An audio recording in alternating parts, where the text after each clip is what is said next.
Salam sejahtera bagi saudara sekalian dimanapun berada. Firman Tuhan untuk kita minggu ini, Yohanes 21 ayat 1-7. Demikian firman Tuhan. Kemudian Yesus menampakkan diri lagi kepada murid-muridnya di pantau Danau Tiberias, dan ia menampakkan diri sebagai berikut. Di pantai itu berkumpul Simon Petrus, Thomas yang disebut Didimus, Nathanael dari Kana yang di Galilea, anak-anak Zebedius dan 2 orang murid yang lain. Kata Simon Petrus kepada mereka, "Aku pergi menangkap ikan." Kata mereka kepadanya, "Kami pergi juga dengan engkau." Mereka berangkat lalu naik ke perahu. Tetapi malam itu mereka tidak menangkap apa-apa. Ketika hari mulai siang, Yesus berdiri di pantai, akan tetapi murid-murid itu tidak tahu bahwa itu adalah Yesus. Kata Yesus kepada mereka, "Hai anak-anak, adakah kamu mempunyai lauk pauk?" Jawab mereka, "Tidak ada." Maka kata Yesus kepada mereka, "Tebarkanlah jalamu di sebelah kanan perahu, maka akan kamu peroleh." Lalu mereka menebarkannya dan mereka tidak dapat menariknya lagi karena banyaknya ikan. Maka murid yang dikasihi Yesus itu berkata kepada Petrus, "Itu Tuhan." Ketika Petrus mendengar bahwa itu adalah Tuhan, maka ia mengenakan pakaiannya, sebab ia tidak berpakaian, lalu terjun ke dalam danau. Sampai di sini firman Tuhan. Saudara-saudara yang terkasih di dalam Yesus Kristus, tema khotbah minggu, peningkatan ekonomi jemaat, berhasil dalam bekerja. Bekerja sudah menjadi keharusan bagi setiap orang. Siapa yang tidak bekerja, ia tidak makan. Siapa yang malas bekerja, ia akan jatuh miskin. Dan siapa yang rajin bekerja, biasanya akan berhasil. Walau memang tidak selalu berhasil.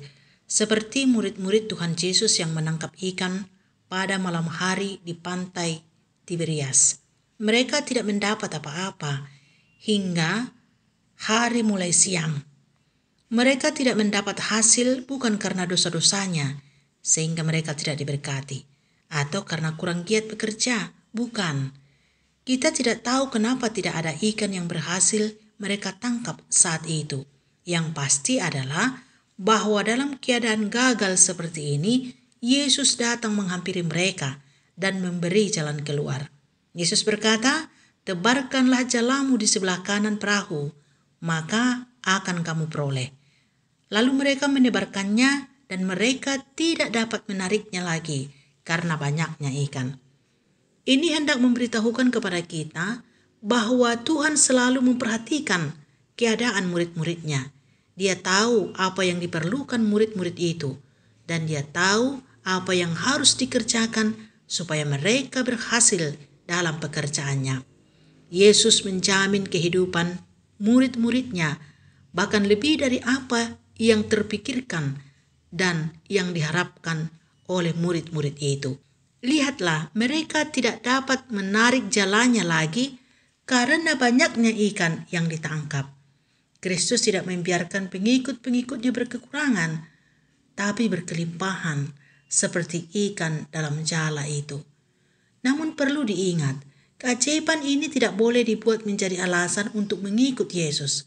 Mengikut Yesus supaya berkelimpahan, mengikut Yesus supaya makan, mengikut Yesus supaya melihat dan merasakan mukjizat.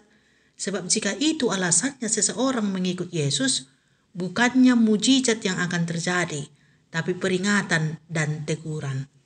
Ingatkah saudara ketika orang banyak mendatangi Yesus untuk meminta roti, setelah mereka makan roti yang didoakan Yesus hingga bisa memberi makan 5.000 orang, Yesus tidak memberi roti itu lagi kepada mereka, tetapi justru mereka ditegur dan diingatkan supaya mereka bekerja untuk perkara-perkara yang tidak binasa.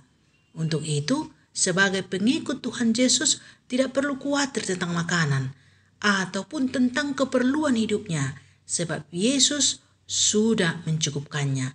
Di mana kita kekurangan atau gagal, di situ Yesus mencukupkan dan membuat berhasil, bahkan berkelimpahan. Untuk itu, bekerjalah dan kerjakanlah pekerjaan-pekerjaan yang berkenan kepada Tuhan, untuk memenuhi keperluan hidup sebagaimana harusnya. Jangan malas dan berputus asa. Ingat, ada seorang penolong bagi kita. yang mampu melakukan perkara besar melampaui akal manusia. Bekerja yang berkenan kepada Tuhan bukan harus jadi bos atau pimpinan atau kedudukan dalam pemerintahan atau jabatan yang terhormat di mata masyarakat. Tapi pekerjaan sederhana dan kecil juga bisa mendatangkan kebaikan dan kecukupan, bahkan kelimpahan. Lihatlah Rut yang bekerja hanya sebagai pemungut jelai gandum, berhasil memenuhi kebutuhan hidupnya dan mertuanya. Bahkan lebih dari itu, Tuhan telah memilihnya menjadi nenek moyang penyelamat dunia dan menjadi istri seorang tuan yang baik hati dan menjadi orang penting di tengah-tengah bangsa Tuhan. Hendaklah kita juga begitu, bekerja sebagaimana harusnya, apapun itu, asal berkenan kepada Tuhan. Jangan malas, jangan curang, dan tetaplah setia kepada Tuhan yang memanggil kita untuk diselamatkan. Jangan karena bekerja, panggilan Tuhan pun diabaikan. Tidak lagi ke gereja, tidak lagi bersekutu dengan sesama di dalam Kristus. Orang yang seperti ini adalah orang yang paling malang di dunia ini. Jika kita sudah berhasil bekerja, bantulah saudara kita yang memerlukan bantuan, seperti dituliskan dalam Invocatio. Amin.